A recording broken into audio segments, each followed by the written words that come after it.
जमहूरियत आजाद के सामने कुछ पेश करने के लिए हाजिर हुई हूँ। हमारे मुल्क में मुताबिक त्योहारों के अलावा जो कौमी त्योहार भी है उनमें एक यौम आजादी है जो 15 अगस्त को हर साल मनाया जाता है और दूसरे यौम जमहूरिया जो हम 26 जनवरी को हर साल मनाते हैं।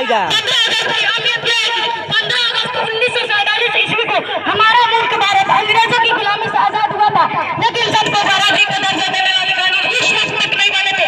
लिहाजा हमारे कौमी रहनुमाओं ने मिलकर एक दस्ती सियासी असेंबली बनाई।